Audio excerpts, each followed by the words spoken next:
Hello दोस्तों, स्वागत है स्टडी सेंटर चंदन में। आज की इस वीडियो में जानेंगे एनटीपीसी के मोस्ट इम्पोर्टेंट क्वेश्चन के बारे में, जो कि आपको अभी जो एनटीपीसी का एग्ज़ाम हो रहा है, होने वाला है, उसमें काफ़ी आपको मदद मिल जाए। ठीक है, आप इस वीडियो को स्किप मत कीजिएगा, पूरा वॉच कीजिएगा। जो भी भाई हमारे चैनल पर नए, हमारे चैनल को सब्सक्राइब, वीडियो को लाइक और वीडियो को शेयर जरूर करें। चलिए, पहला क्वेश्चन है, ग्रीन हाउस गैस उत्सर्जन ग्लोबल वार्मिंग को कम करने के लिए किस अंतर्राष्ट्रीय संधि पर हस्ताक्षर हुआ है। ठीक है, तो ग्रीन हाउस गैस उत्सर्जन ग्लोबल वार्मिंग को कम करने के लिए आपको क्योटो प्रोटोकॉल पर हस्ताक्षर हुआ है, और कहाँ पर? जापान में। इसके बारे में हम जानते हैं, जापान में इसको 11 दिसंबर 1997 को क्या अपनाया गया था। ठीक है, और 16 फरवरी 2005 को लागू हुआ था। आप इस फैक्ट को भी ध्यान में रखिएगा। अगला क्वेश्चन दिया है, इसी से रिलेटेड भी क्वेश्चन पूछ सकता है आपको, ओजोन परत के संरक्षण के लिए किस प्रोटोकॉल को अपनाया गया? तो आपको मॉन्ट्रियल प्रोटोकॉल को अपनाया गया। ठीक है, ओजोन परत के संरक्षण के लिए आपको मॉन्ट्रियल प्रोटोकॉल को अपनाया गया है। चलिए, अगला क्वेश्चन देखते हैं, कृषि क्षेत्र में उल्लेखनीय कार्य हेतु वर्ष 2021 और 22 के लिए स्वामीनाथन पुरस्कार किसे दिया गया? ठीक है, तो कृषि क्षेत्र में उल्लेखनीय कार्य हेतु 2021-22 के लिए स्वामीनाथन पुरस्कार डॉक्टर पीवी सत्यनारायण को मिला, जो 8वें एमएस स्वामीनाथन पुरस्कार उनको दिया गया। बात कर लेते हैं पहले का, कि पहले एमएस स्वामीनाथन पुरस्कार किसे दिया गया था। ठीक है, बात कर लेते हैं पहले का, तो प्रथम एमएस स्वामीनाथन पुरस्कार द्विवार्षिक 2004-05 के लिए स्वामीनाथन पुरस्कार 27 अक्टूबर 2005 को प्रमुख पोल्ट्री वैज्ञानिक डॉक्टर गेंदालाल जैन को प्रदान किया गया था। किनको? डॉक्टर गेंदालाल जैन को प्रथम स्वामीनाथन पुरस्कार 2004-05 के लिए 27 अक्टूबर 2005 को। और जानते हैं, डॉक्टर स्वामीनाथन को सरकार द्वारा 1972 में पद्म भूषण मिला और 1989 में पद्म विभूषण से सम्मानित किया गया। इन्हें हरित क्रांति का जनक भी कहा जाता है। अगर वही बात कर लेते हैं कि विश्व में हरित क्रांति के जनक के रूप में किसे जाना जाता है, तो विश्व में हरित क्रांति के जनक आपको नॉर्मन बोरलॉग को जाना जाता है 1960 के दशक में। ठीक है, 1960 के दशक में। अगला क्वेश्चन है आपको, इपिग्राफी में किसका अध्ययन होता है? इपिग्राफी में किसका अध्ययन होता है? आपको शिलालेखों का अध्ययन होता है। नेक्स्ट क्वेश्चन है, अक्टूबर 2024 तक सेल कंपनियों के स्टॉक में भारत सरकार की हिस्सेदारी कितने प्रतिशत है? तो अक्टूबर 2024 तक सेल कंपनियों के स्टॉक में भारत सरकार की जो हिस्सेदारी है आपको 65% है। वही बात कर लेते हैं इसके पिछले 2021 और 22 में जो है सेल कंपनियों में भारत सरकार की हिस्सेदारी कितनी थी? आपको 75% था। तो इस फैक्ट को भी आप लोग ध्यान में रखिएगा। नेक्स्ट क्वेश्चन है, काकतीय वंश का अंत, काकतीय वंश का अंत किस वंश ने किया था? तो काकतीय वंश का अंत जो आपको तुगलक वंश ने किया था 1320 से 1413। ठीक है, किसने किया था? गयासुद्दीन तुगलक ने। किस वंश ने? यानी तुगलक वंश ने और गयासुद्दीन तुगलक ने। अगला क्वेश्चन जानते हैं, रीट प्रदेश किस अनुच्छेद के तहत वर्णित है? इसमें ध्यान दीजिएगा, अगर आपको पूछ दे कि सुप्रीम कोर्ट द्वारा रीट प्रदेश किस अनुच्छेद के तहत आता है, तो अनुच्छेद आपको 32 हो जाएगा। और वही पूछ दे आपको हाई कोर्ट द्वारा, तो अनुच्छेद 226 हो जाएगा। रीट क्या है, इसके बारे में हम जानते हैं। रीट न्यायालय किसी व्यक्ति, अधिकारी या प्राधिकारी को एक कार्य करने या कार्य करने से रोकने का निर्देश देती है। न्यायालय द्वारा रिट जारी करने के कितने प्रकार हैं? तो न्यायालय द्वारा जो रिट जारी करने का प्रकार है आपको 5 प्रकार है। पहला है आपको बंदी प्रत्यक्षीकरण, दूसरा है परमादेश, तीसरा है उत्प्रेषण, और चौथा है निषेधाज्ञा, और पांचवा है अधिकार परीक्षण। ठीक है, अधिकार परीक्षण। इस फैक्ट को भी आप लोग ध्यान में रखिएगा। चलिए, अगला क्वेश्चन है, राज्य में विधान परिषद किस अनुच्छेद में उल्लेखित है?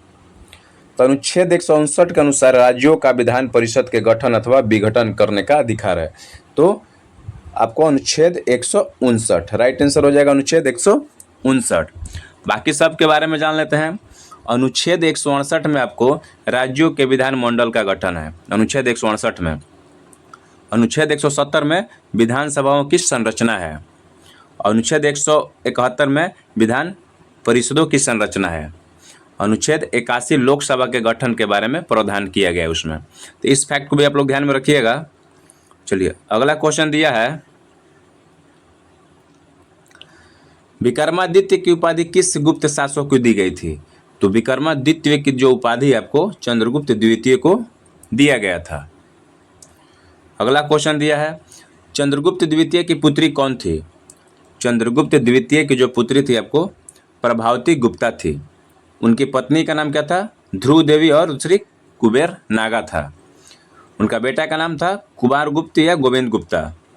उनके चंद्रगुप्त द्वितीय के चंद्रगुप्त का फादर का नाम क्या था? समुद्रगुप्त, और उनकी माता का नाम दत्ता देवी था। अगला क्वेश्चन है, एमपीलेट्स योजना किससे संबंध है? ठीक है, एमपीलेट्स योजना जो है आपको किससे संबंधित है इसके बारे में हम लोग जान लेते हैं। इसकी शुरुआत जब हुआ था आपको 23 दिसंबर 1993 को शुरुआत हुआ था। इस योजना के द्वारा संसद सदस्य अपने संसदीय क्षेत्र में स्थानीय जरूरत के आधार पर विकास कार्यों को शुरू करने के लिए सुझाव दे सकता है। और इसकी जो राशि होती है आपको कितनी होता है? 5 करोड़ होती है। ठीक है, इसकी राशि 5 करोड़ होती है। और इसका फुल फॉर्म होता है member of parliament local area development scheme. ठीक है, तो इसकी शुरुआत कब हुई थी आपको? 23 दिसंबर 1993 को। इसका संबंध है आपको संसद सदस्यों द्वारा अपने संसदीय क्षेत्रों में स्थानीय जरूरतों के आधार पर विकास कार्यों को शुरू करने के लिए सुझाव देना। चलिए अगला क्वेश्चन है, कॉपी की शॉर्ट कुंजी क्या है? कॉपी और पेस्ट का शॉर्ट कुंजी क्या है आपको? तो Ctrl+C, इससे क्या होगा आपको? कॉपी होगा। Ctrl+V क्या होगा? पेस्ट होगा। और Ctrl+X ये दोनों हो सकता, कट एंड कॉपी दोनों हो सकता है। तो इस फैक्ट को भी लोग ध्यान में रखिएगा। अगला क्वेश्चन है, किस मिट्टी को रेगुर मृदा बोला जाता है? किस मिट्टी को आपको रेगुर मृदा बोला जाता है? तो आपको काली मिट्टी को है रेगुर मृदा बोला जाता है। दक्कन के पठार में किस प्रकार की मिट्टी पाई जाती है? दक्कन के पठार में आपको किस प्रकार की मिट्टी पाई जाती है? तो काली मिट्टी ही पाई जाती है। और एक इसको भी ध्यान में रखिएगा, कपास के लिए सर्वोत्तम मिट्टी कौन सी है? तो आपको काली मिट्टी है। कपास के लिए सर्वोत्तम मिट्टी काली मिट्टी है।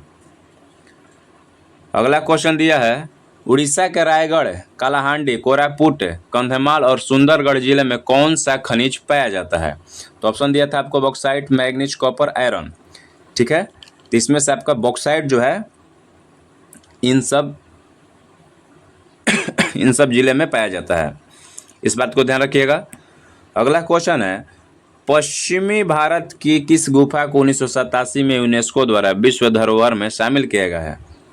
तो पश्चिमी भारत की एलिफेंटा गुफा को 1987 में यूनेस्को द्वारा विश्व धरोहर में शामिल किया गया है, एलिफेंटा गुफा को। ठीक है, इसका अन्य नाम क्या है? धारापुरी गुफाएं। इसका अन्य नाम है धारापुरी गुफाएं। अगला दिया है, HSL हिंदुस्तान स्टील लिमिटेड किस इस्पात संयंत्र के अंतर्गत आता है? तो हिंदुस्तान स्टील लिमिटेड जो है आपको राउरकेला स्टील प्लांट के अंतर्गत आता है, और ये कहाँ पे आपको? उड़ीसा में है। दुनिया का पहला हवाई अड्डा कौन सा है जो पूरी तरह से सौर ऊर्जा से संचालित होता है? तो दुनिया का पहला हवाई अड्डा आपको कोचीन अंतर्राष्ट्रीय हवाई अड्डा है जो पूरी तरह सौर ऊर्जा से संचालित होता है। और यह किस राज्य में है? दक्षिण राज्य केरल में है आपको। विश्व बौद्धिक संपदा का संगठन का मुख्यालय कहाँ है? विश्व बौद्धिक संपदा संगठन का मुख्यालय कहाँ है आपको? जिनेवा, स्विट्जरलैंड में है। और इसको कब स्थापित किया गया था? 14 जुलाई 1967 को इसको स्थापित किया गया था। इसरो के चंद्रयान-1 के प्रस्ताव को सरकार ने कब मंजूरी दी थी? इसरो के चंद्रयान-1 के प्रस्ताव को सरकार ने कब मंजूरी दिया था? तो आपको मंजूरी दिया था 2003 में, नवंबर 2003 में इसको मंजूरी दिया गया था। और इसका लॉन्च डेट कितना था? 22 अक्टूबर 2008 को। और रॉकेट कौन सा था? PSLV XLC-11। ठीक है, वही बात कर लेते हैं चंद्रयान-2 का। तो चंद्रयान-2 का जो डेट था, लॉन्च डेट आपको 22 जुलाई 2019 को, और लैंडिंग था आपको 22 सितंबर 2019 को। रॉकेट कौन सा था? GSLV Mark 3 M1। लैंडर का क्या नाम था आपको? लैंडर का नाम था विक्रम और रोवर का नाम था आपको प्रज्ञान। तो इस फैक्ट को भी आप लोग ध्यान में रखिएगा। उदयन ने मगध की राजधानी कहाँ से पाटलिपुत्र शिफ्ट कर दी? तो उदयन ने मगध की राजधानी जो है राजगिरी से पाटलिपुत्र शिफ्ट कर दी थी। कहाँ से? राजगिरी से पाटलिपुत्र। उदयन हर्यक राजा अजातशत्रु का पुत्र और उत्तराधिकारी था। चलिए नेक्स्ट क्वेश्चन है, सिंधु घाटी सभ्यता में मनके बनाने के कारखाने कहाँ मिले हैं? तो सिंधु घाटी सभ्यता में मनके बनाने के कारखाने आपको सिंध मिले हैं और मिला है आपको लोथल गुजरात में, और ये दोनों आप लोग ध्यान में रखिएगा, ठीक है। दोनों में से कोई ऑप्शन में देगा आप कोई मार दीजिएगा। इलेक्शन कमीशन ऑफ इंडिया का गठन कब हुआ था? इलेक्शन कमीशन ऑफ इंडिया का गठन आपको हुआ था 25 जनवरी 1950 को, ठीक है। और इसे राष्ट्रीय मतदाता दिवस प्रत्येक वर्ष कब मनाया जाता है? तो राष्ट्रीय मतदाता दिवस आपको प्रत्येक वर्ष 25 जनवरी को मनाया जाता है। अगला क्वेश्चन है, मुख्य चुनाव आयुक्त कौन है? मुख्य चुनाव आयुक्त जो है आपको ज्ञानेश कुमार है, ठीक है। 19 फरवरी 2025 को इन्होंने शपथ लिया। ज्ञानेश कुमार 19 फरवरी 2025 को। वर्तमान में ये कौन से हैं? 26वें हैं। इसके पहले कौन थे? पहले थे 25वें, यानी राजीव कुमार थे, जो 15 मई 2022 से 17 फरवरी 2025 तक थे, कार्यरत थे। अगला क्वेश्चन है, मानव शरीर वृद्धि के लिए किस ग्रंथि का हार्मोन जिम्मेदार है? तो मानव शरीर वृद्धि के लिए आपको अग्रवर्ती पीयूष ग्रंथि का हार्मोन जो है जिम्मेदार है। अगला क्वेश्चन है, लोकसभा अध्यक्ष का निर्वाचन कौन करता है? तो लोकसभा अध्यक्ष का निर्वाचन जो होता है लोकसभा के सदस्यों द्वारा किया जाता है। वीडियो अच्छी लगे तो लाइक कीजिए और हमारे चैनल को जरूर सब्सक्राइब कीजिए। दिया है, WPL 2025 का फाइनल किसने जीता?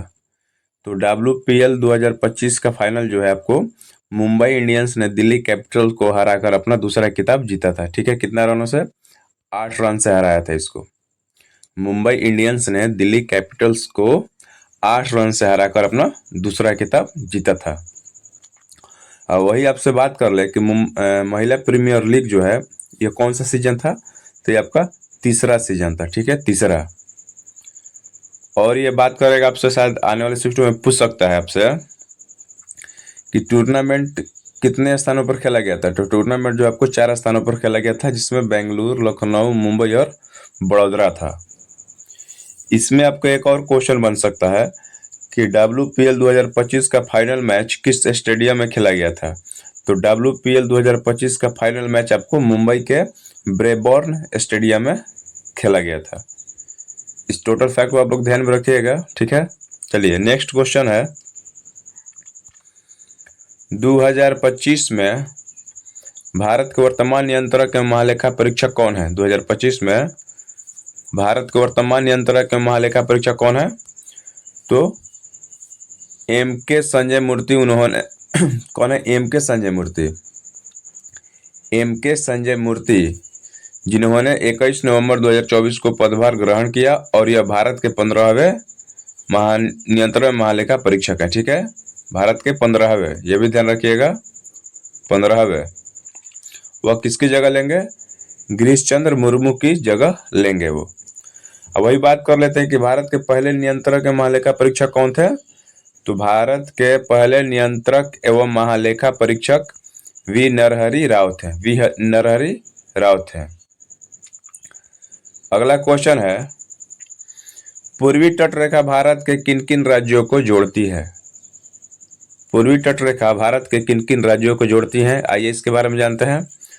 पूर्वी तट रेखा जो बंगाल की खाड़ी के साथ भारत के पूर्वी तट पर स्थित है, वो पश्चिम बंगाल, उड़ीसा, आंध्र प्रदेश और तमिलनाडु जैसे राज्यों को जुड़ी हुई है। इन सब जो भी आपको ऑप्शन में दिया होगा वो आपको राइट आंसर हो जाएगा। इसमें आपको 2 दिया होगा, उड़ीसा और तमिलनाडु, इस टाइप से दिया होगा, ठीक है। चलिए अगला बात करते हैं, इसमें और जानते हैं। गुजरात भारत की सबसे लंबी तट रेखा वाला राज्य है। इसकी लंबाई कितनी है आपको? 1600 किलोमीटर। इसकी लंबाई आपको 1600 किलोमीटर है। वही वो तो बात हो गई आपको पूर्वी तट का। अब बात कर लेते हैं कि पश्चिमी तट रेखा वाले राज्य कौन कौन है। तो पश्चिमी तट रेखा वाला राज्य है आपको गुजरात, महाराष्ट्र, गोवा, कर्नाटक और केरल राज्य से जुड़ती है। ठीक है, केरल राज्य से जुड़ती है। इस फैक्ट को भी आप लोग ध्यान में रखिएगा। चलिए अगला क्वेश्चन है, पिकाई का विद्रोह कहाँ हुआ था? पिकाई का जो विद्रोह है कहाँ हुआ था? तो पहले जानते हैं कि पिकाई का विद्रोह था क्या। पिकाई का विद्रोह एक सशस्त्र विद्रोह था जिसे ईस्ट इंडिया कंपनी के खिलाफ पाइक का उड़ीसा के पारंपरिक मिलिशिया द्वारा चलाया गया था। 1817 में बक्सी जंगबंधु के नेतृत्व में उड़ीसा में यह विद्रोह हुआ था। कहाँ पर हुआ था? तब पिकाई का विद्रोह हुआ था उड़ीसा में। और वही पूछ देगा कि कब हुआ था, तो 1817 में। ठीक है, 1817 में। और जान लेते हैं इसके बारे में। ताना भगत आंदोलन 1914 से 1920 के बीच ब्रिटिश भारत के छोटा नागपुर यानी झारखंड के क्षेत्र में हुआ था। ताना भगत, ये भी शायद आने वाले सीटों में पूछ सकता है आपको कि ताना भगत आंदोलन कब हुआ था, तो 1914 से 1920 के बीच में। कहाँ पर? तो भारत के छोटा नागपुर यानी झारखंड में हुआ था।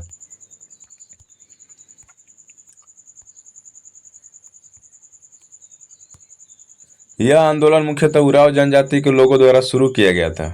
किस जनजाति के लोगों द्वारा? उराव जनजाति के लोगों द्वारा शुरू किया गया था, जो ब्रिटिश अधिकारियों की नीति और स्थानीय जमींदारों की शोषणकारी प्रथाओं के खिलाफ था। चलिए अगला क्वेश्चन है, हाल ही में किस देश ने चीन की बेल और रोड इनिशिएटिव BRI में हटाने का फैसला किया है? तो फरवरी 2025 को पनामा ने चीन belt and road initiative BRI हटाने का फैसला किया है। यह पनामा नहर क्षेत्र में चीनी प्रभाव के बारे में चिंताओं पर अमेरिकी विदेश मंत्री मार्को रूबियो के साथ चर्चा के बाद लिया गया था। तो आपके यहाँ पर राइट आंसर हो जाएगा पनामा। ठीक है, पनामा। इसमें एक और क्वेश्चन बन सकता है कि 2025 में दक्षिणी अमेरिकी देश ने 2025 में किस दक्षिणी अमेरिकी देश ने चीन की belt and road initiative BRI में शामिल होने की घोषणा की है? इसमें शामिल होने की घोषणा की आपको कोलंबिया।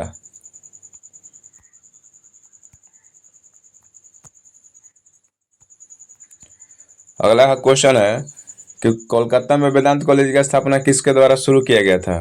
तो कोलकाता में वेदांत कॉलेज की स्थापना आपको राजा राम मोहन राय ने शुरू की थी। किसने की थी? राजा राम मोहन राय ने। उन्होंने 1825 में इस कॉलेज की स्थापना की थी। कब हुआ था? 1825 में। जिसका उद्देश्य क्या था? भारतीय शिक्षा और पश्चिमी विज्ञान दोनों में पाठ्यक्रम उपलब्ध कराना था। और इसके बारे में जानते हैं, राजा राम मोहन राय ने आत्मीय सभा की स्थापना कब की थी? 1814 में। आत्मीय सभा की स्थापना 1814 में, जो बाद में 1828 में ब्राह्मण समाज के रूप में वो जाना जाता है। अगला क्वेश्चन है, 97वें संविधान संशोधन के तहत कौन सा अनुच्छेद जोड़ा गया है? तो 97वें संविधान संशोधन के तहत आपको एक नया भाग 9B जोड़ा गया है। ठीक है, जिसका शीर्षक सरकारी समितियां हैं। इसके साथ ही अनुच्छेद 43B भी जोड़ा गया है, जो सरकारी समितियों के गठन, कामकाज और प्रबंधन को बढ़ावा देने से संबंधित है। तो आपका राइट आंसर हो जाएगा 43B। ठीक है, 43B। किसने अनुमति दी कि भारत में अंतरजातीय विवाह को कंटिन्यू रूप से अनुमति है? पंडित रमाबाई या राजा राम मोहन राय? ये दिया गया था। इसके बारे में हम जानते हैं, भारत में अंतरजातीय विवाह को कानूनी रूप से अनुमति देने के लिए सबसे महत्वपूर्ण प्रयास राजा राम मोहन राय ने किया था। ठीक है, राजा राम मोहन राय ने। वह सती प्रथा, बहुविवाह और बाल विवाह के खिलाफ थे। वह अंतरजातीय है। ठीक है, वो अंतरजातीय विवाह होती है। विवाह, महिला शिक्षा और विधवा पुनर्विवाह के प्रबल समर्थक थे। पंडित रमाबाई भी एक समाज सुधारक थे, लेकिन उन्होंने मुख्य रूप से महिलाओं के अधिकारों की शिक्षा के लिए काम किया था। तो पंडित रमाबाई जो है वो महिलाओं के मुख्य रूप से अधिकारों और शिक्षा के लिए बात किया था। लेकिन ये जो राजा राम मोहन राय है वो अंतरजातीय विवाह को कंटिन्यू रूप माने कानूनी रूप से अनुमति देने का ये काम किए थे। तो आपका राइट आंसर हो जाएगा राजा राम मोहन राय। इनमें कौन एक रासायनिक अभिक्रिया है? इनमें कौन एक रासायनिक अभिक्रिया का उदाहरण है? तो आपको दूध से दही बनना रासायनिक अभिक्रिया का उदाहरण है, लोहे पर जंग लगना उदाहरण है, मोमबत्ती का जलना उदाहरण है, भोजन का पाचन उदाहरण है, पौधा का प्रकाश संश्लेषण उदाहरण है, किण्वित अंगूर, ये सब जो है रासायनिक अभिक्रिया का उदाहरण है। ठीक है, ऑप्शन में आपको दिया था लकड़ी का जलना। लकड़ी का जलना एक रासायनिक अभिक्रिया का उदाहरण है जो एक ऊष्मक्षेपी प्रक्रिया है, तो ये आपका राइट आंसर हो जाएगा, लकड़ी का जलना। भारत में निम्नलिखित में से कौन सा शहर 24 डिग्री के ऊपर है? तो आपको ऑप्शन दिया था दिल्ली, भोपाल, लखनऊ, जयपुर, तो इसमें आपका राइट आंसर हो जाएगा भोपाल। अगला क्वेश्चन दिया है, दक्षिण भारत के मंदिरों में पाए जाने वाले सीधी जैसी आकृति एवं अलंकृत प्रवेश द्वार को क्या कहा जाता है? तो दक्षिण भारत के मंदिरों में पाए जाने वाले सीधी जैसी आकृति एवं अलंकृत प्रवेश द्वार को आपको विमान या कलशम कहा जाता है, विमान या कलशम। अगर वही बात कर ले कि दक्षिण भारत में मंदिरों के परांगण में बनाए गए ऊंचे द्वारों को क्या कहा जाता है? तो दक्षिण भारत में मंदिरों के परांगण में बनाए गए ऊंचे द्वारों को आपको गोपुरम कहा जाता है। क्या कहा जाता है? गोपुरम। इस दोनों को आप लोग ध्यान में रखिएगा, शायद हो सकता है कि आने वाले सीटों में रिपीट भी हो। प्राचीन काल में भक्ति शब्द का अर्थ क्या होता है? तो भक्ति का अर्थ एक राज्य या प्रांत था। यह राज्य को कई जिलों में विभाजित करता था जिन्हें विषय या प्रदेश कहते थे। तो आपका राइट आंसर हो जाएगा राज्य या प्रांत।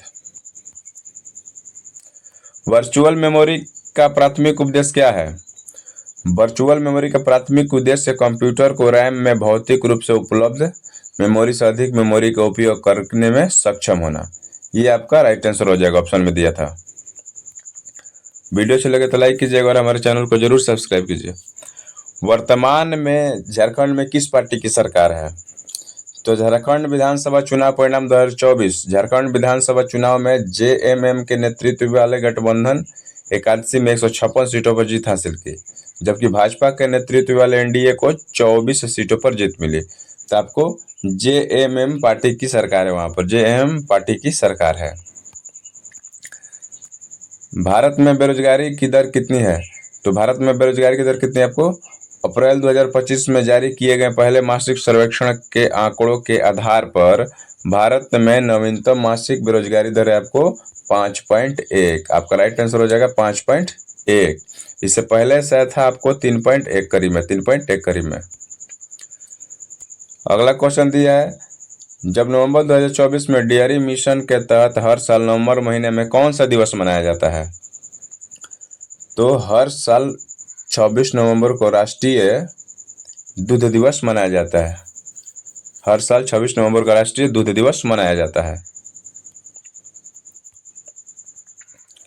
लैंगिक और समानता सूचकांक 2025 में भारत कौन से स्थान पर रहा है? लैंगिक और समानता सूचकांक 2025 में भारत का स्थान आपको 102 रहा है, 102। अनुच्छेद 32 में क्या कहा गया है? अनुच्छेद 32 प्रत्येक व्यक्ति को अपने मौलिक अधिकारों के परिवर्तन के लिए सर्वोच्च न्यायालय में जाने का अधिकार देता है। ठीक है, इसका मतलब समझ लेते हैं। इसका मतलब है कि अगर किसी व्यक्ति को लगता है कि उसके मौलिक अधिकारों का उल्लंघन हुआ है तो वह राहत के लिए सीधे सर्वोच्च न्यायालय का दरवाजा खटखटा सकता है। तो अनुच्छेद 32 में यही आपको प्रत्येक व्यक्ति अपने मौलिक अधिकारों के परिवर्तन के लिए सर्वोच्च न्यायालय जाने में अधिकार देता है। ये आपका राइट आंसर हो जाएगा। साबरमती नदी का उद्गम कहाँ से होती है? तो साबरमती नदी का जो है उद्गम आपको अरावली पर्वतमाला में राजस्थान के उदयपुर जिले में तेपुर गांव के पास होता है। ये आपका राइट आंसर हो जाएगा। अगला क्वेश्चन दिया है कि इनमें से कौन गंगा की सहायक नदी नहीं है जो बंगाल की खाड़ी में गिरती है? तो ऑप्शन दिया था कोसी, गंडक, घाघरा एवं महानदी। तो आपका राइट आंसर हो जाएगा महानदी। वीडियो अच्छी लगे तो लाइक कीजिए और हमारे चैनल को जरूर सब्सक्राइब कीजिए।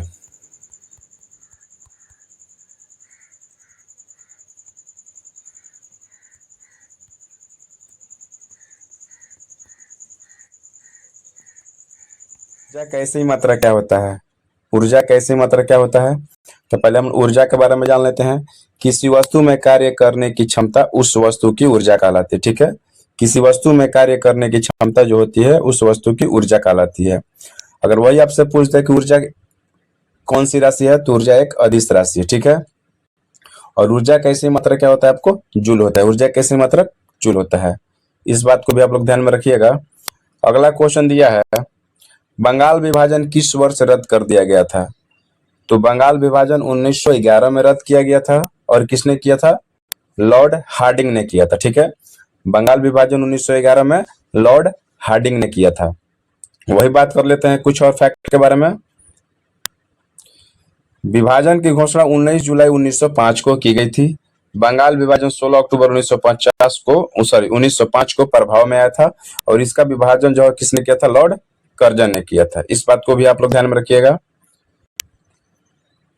अगला क्वेश्चन दिया है, प्रधानमंत्री का प्रधान सचिव कौन है? तो प्रधानमंत्री का प्रधान सचिव है प्रमोद कुमार मिश्रा, ठीक है, और शक्तिकांत दास, ठीक है। अगला क्वेश्चन है, हाल ही में 900 कैरियर गोल तक पहुंचने वाले पहले खिलाड़ी कौन बने हैं? तो 900 कैरियर गोल तक पहुंचने वाले पहले खिलाड़ी आपको हैं क्रिस्टियानो रोनाल्डो। क्रिस्टियानो रोनाल्डो जो है वो पहले 900 गोल करने वाले खिलाड़ी बन चुके हैं। अगला क्वेश्चन दिया है, पालीगर का विद्रोह किस प्रेसिडेंसी में हुआ था? पालीगर का विद्रोह जो है आपको किस प्रेसिडेंसी में हुआ था? तो आपको मद्रास प्रेसिडेंसी में हुआ था। आपका राइट आंसर हो जाएगा मद्रास प्रेसिडेंसी। वही बात कर लेंगे कि 1799 से 1805 के बीच तिरुनेलवेली और डिंडीगुल और मालाबार क्षेत्र में यह हुआ था। वहां का क्षेत्र आपसे पूछ देगा तो आप इसको ऑप्शन में दिया रहेगा, तो आप इसको टच कर सकते हैं। आप पूछेगा कब? तो 1799 से 1805 के बीच में। पुरानी जलोढ़ मिट्टी को किस नाम से जाना जाता है? तो पुरानी जलोढ़ मिट्टी को आपको बांगर का नाम से जाना जाता है। अगर वही बात कर लेगा कि नई जलोढ़ मिट्टी को किस नाम से जाना जाता है, तो नई जलोढ़ मिट्टी को आपको खादर के नाम से जाना जाता है।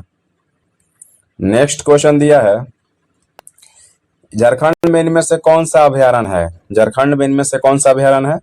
तो झारखंड में कई वन्य जीव अभयारण्य, जिनमें से कुछ आपको प्रमुख नीचे बताया गया, जिसमें है बेतला, दालमा, हजारीबाग वन्य जीव अभयारण्य, गौतम बुद्ध वन्य जीव अभयारण्य और पलामू वन्य जीव अभयारण्य।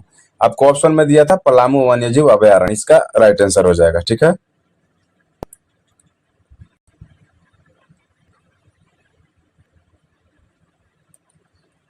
अभिधम पिटक में कौन सा अध्ययन किया जाता है? अभिधम पिटक में कौन सा अध्ययन शामिल है? तो अभिधम पिटक में मुख्य रूप से बौद्ध धर्म के सिद्धांत, दर्शन और मनोविज्ञान और तत्व मीमांसा का अध्ययन शामिल है। ये आपका राइट आंसर हो जाएगा। बौद्ध धर्म के सिद्धांत, दर्शन, मनोविज्ञान और तत्व मीमांसा का अध्ययन शामिल है। यह बौद्ध धर्म के सुत्त पिटक में दिए गए उपदेशों की व्याख्या करता है, उन्हें व्यवस्थित तरीके से व्यवस्थित करता है। ये आपका राइट आंसर हो जाएगा। अगला क्वेश्चन दिया है, भारत का पहला यात्री ड्रोन कौन सा है? भारत का पहला जो है आपको यात्री ड्रोन कौन सा है? तो यात्री ड्रोन है आपको वरुण, ठीक है। यह ड्रोन को भारतीय नौसेना के लिए बनाया गया। इसके बारे में जान लेते हैं। वरुण ड्रोन एक बार उड़ान भरकर 35 किलोमीटर तक जा सकता है। और इस ड्रोन में 130 किलो का वजन या लोगों को एक जगह से दूसरी जगह ले जाने की क्षमता है। यह जमीन से 2 मीटर ऊपर उड़ेगा और इसकी समय सीमा जो है 25 से 33 मिनट तक का है, ठीक है। तो इस बात को भी आप लोग ध्यान में रखिएगा। केंद्र शासित प्रदेश में नगर परिषद की स्थापना किसके द्वारा किया जाता है? तो केंद्र शासित प्रदेश में नगर परिषद की स्थापना जो आपको केंद्रीय सरकार द्वारा किया जाता है। किसके द्वारा? केंद्रीय सरकार के द्वारा। नेक्स्ट क्वेश्चन दिया है, कोन्याक जनजाति किस राज्य में पाया जाता है? तो कोन्याक जनजाति जो आपको नागालैंड राज्य में पाया जाता है। अगला क्वेश्चन दिया है, बुक लीवर किसने लिखा है? तो बुक लीवर आपको किसने लिखा है? तो एमिली हेनरी ने लिखा है। किसने? एमिली हेनरी ने। नेक्स्ट क्वेश्चन दिया है, कार्यशील युवा का सामान्यता आयु ग्रुप क्या होता है? कार्यशील युवा का सामान्यता आयु ग्रुप क्या होता है आपको? तो इसके बारे में जानते हैं। संयुक्त राष्ट्र के अनुसार युवा जो है 15 से 24 वर्ष की आयु के लोग होते हैं, ठीक है। हालांकि कार्यशील आयु वर्ग आपको 15 से 64 वर्ष तक होता है, ठीक है। कार्यशील आयु जो है 15 से 64 वर्ष तक होता है। विश्व स्वास्थ्य संगठन किशोर को 10 से 19 वर्ष की आयु के व्यक्तियों के रूप में परिभाषित करता है। ठीक है, जो स्वास्थ्य संगठन है आपको 10 से 19 वर्ष की आयु के व्यक्तियों को रूप में परिभाषित करता है। तो आपका बात किया कार्यशील युवा का, तो आपका राइट आंसर हो जाएगा 15 से 64 वर्ष तक। अगला क्वेश्चन दिया है, उत्तर पथ मार्ग किसको जोड़ता है? उत्तर पथ मार्ग जो आपको किसको जोड़ता है? तो उत्तर पथ मार्ग प्राचीन भारत में एक महत्वपूर्ण व्यापार मार्ग माना जाता है। यह मार्ग गंगा नदी के किनारे स्थित शहरों को पंजाब और तक्षशिला जैसे प्रमुख केंद्रों को जोड़ता है। ये आपका राइट आंसर हो जाएगा, पंजाब और तक्षशिला। यही बात कर रहे थे कि यह मार्ग मध्य एशिया को भारतीय उपमहाद्वीपों से भी जोड़ता है। यह मार्ग मध्य एशिया को भारतीय महाद्वीप से भी जोड़ता है। इन दोनों में से जो भी आपका राइट आंसर हो जाएगा वो आप टिक कर लीजिएगा। अगला क्वेश्चन है, देश के किसी भी हिस्से में जाकर बसने या निवास करने का अधिकार भारतीय संविधान के किस अनुच्छेद में प्रदान किया गया है? तो देश के किसी भी हिस्से में जाकर बसने या निवास करने का अधिकार भारतीय संविधान के 19 के फर्स्ट के ई में आपको यह प्रदान किया गया है। ठीक है, आपको अनुच्छेद 19 के फर्स्ट के ई हो जाएगा। नेक्स्ट क्वेश्चन दिया है कि भारत के संविधान का कौन सा अनुच्छेद सर्वोच्च न्यायालय को रिट जारी करने का अधिकार देता है? तो हमने रिट के बारे में आपको पिछले वीडियो में बताया था, आप उसमें जाकर देख भी लीजिएगा। ठीक है, रिट कितने प्रकार के होते हैं? आपको 5 प्रकार के होते हैं, उसमें सारा चीज बताया गया है। ठीक है, बंदी, प्रत्यक्षकरण, परमादेश, अधिकार परीक्षण, ये सब सारा है, आप देख लीजिएगा। इसमें क्वेश्चन जो है, भारत के संविधान का कौन सा अनुच्छेद सर्वोच्च न्यायालय को रिट जारी करने का अधिकार देता है? तो सर्वोच्च न्यायालय का अनुच्छेद जो आपको 32 कहा जाएगा। ठीक है, सर्वोच्च न्यायालय का अनुच्छेद 32। वही हाई कोर्ट का बात कर लेगा तो अनुच्छेद 226 के तहत आपको भारतीय संविधान रिट जारी करने का अधिकार देता है। इस दोनों बात को आप लोग ध्यान में रखिएगा। अगला क्वेश्चन दिया है, भारत की कृषि में सिंचाई के लिए सबसे महत्वपूर्ण योगदान किसका है?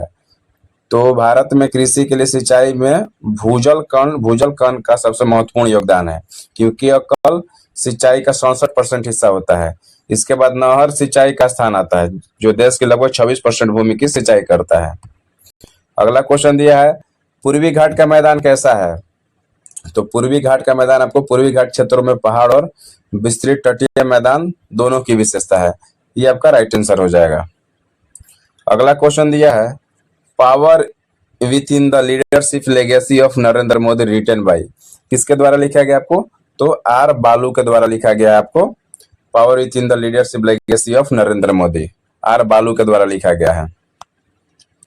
अगला क्वेश्चन दिया है, सबसे ज्यादा किस आयु वर्ग के पुरुष बेरोजगार हैं? 2025 के अनुसार आपको पूछा है कि सबसे ज्यादा किस आयु वर्ग के पुरुष जो है बेरोजगार हैं।